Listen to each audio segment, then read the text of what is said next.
Hi guys, today we're going to talk about how do we choose colors based on our reference image when we're going to be working on a colored pencil drawing. So as you can see here, I have two images of an apple. Both images are different, so they're going to have slightly different color palettes. So when we are choosing a color palette for our drawing, we need to consider what our reference images look like. This is why having a reference image is incredibly important. Let's go ahead and start with this image. If I'm going to recreate this image, it's going to be important for me to really look at and investigate what colors am I seeing in this image. So I'm going to be working with the Crayola colored pencil set, but you can do the same technique, the same method with any colored pencil set that you have. So first of all, I kind of want to just identify what colors am I seeing. I'm seeing red, I'm seeing orange, I'm seeing yellow, maybe some yellow-green. I'm seeing this kind of light blue table surface. I'm seeing some red and green in the shadow. I'm also seeing some purple. Really tuning in and investigating what your image looks like and trying to pick out other colors that are there is going to help you create the most realistic looking representation of the object that you're creating. Have some green and brown in the stem, also some white for the highlight, some white over here. Okay, so identifying these colors is the first step. Creating a swatch list is the second step.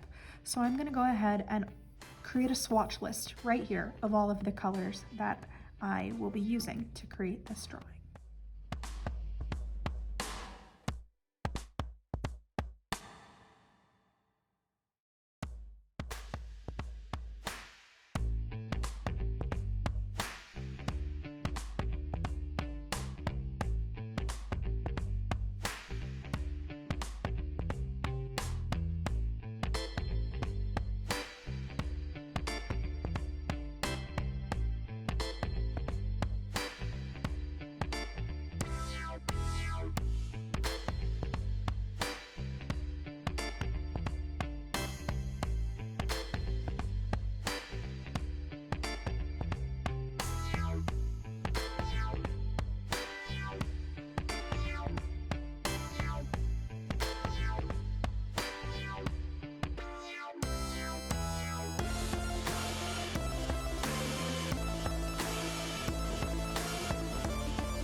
So as you can see, it looks like I'm pretty much using the entire pack of colored pencils, but I'm not just using the colors as they are.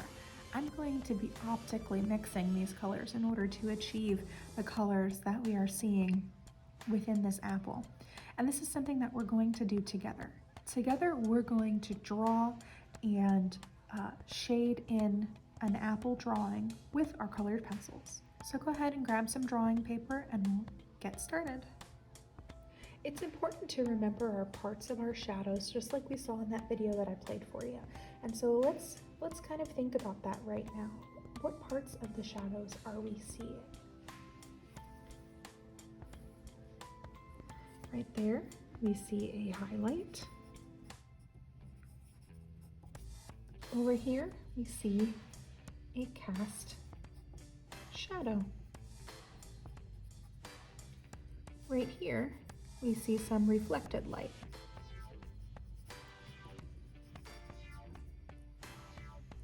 Right here, we see a midtone. And over here, we see the core shadow. We also see some reflected light happening right here too.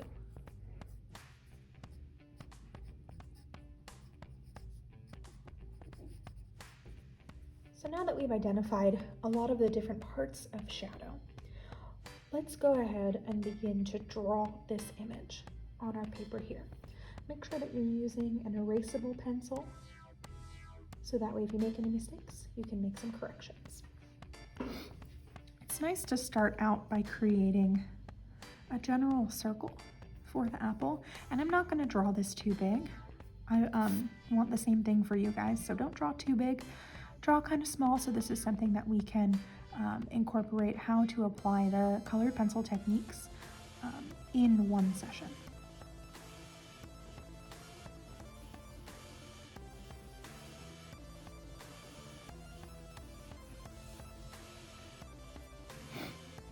Now that I have a circle, I'm just gonna start to create this overall shape that I see. So I'm gonna elongate it just a little bit.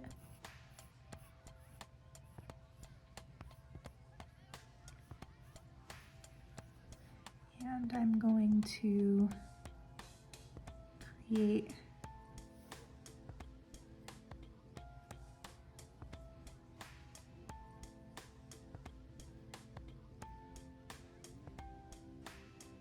the shape of the apple.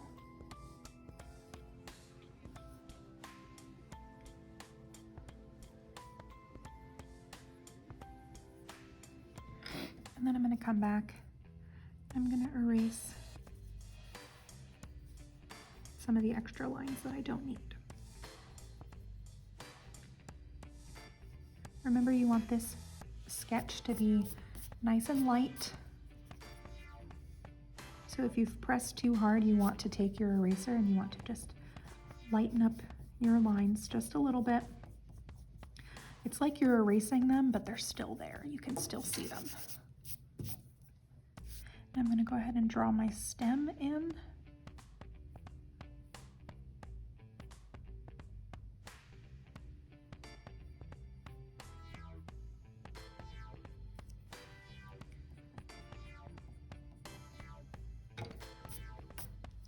And don't forget, it's just as important to draw in the cast shadow as it is to draw the object.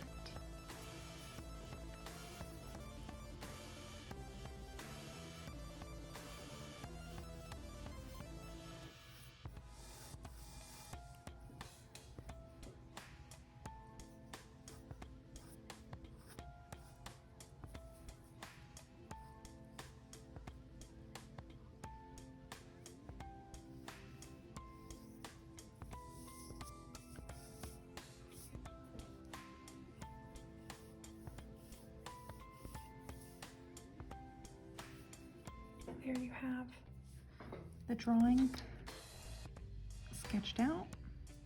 And again, I'm just going to lighten my lines by just really gently dragging my eraser across the surface. We don't want to be able to see the pencil lines once we begin shading.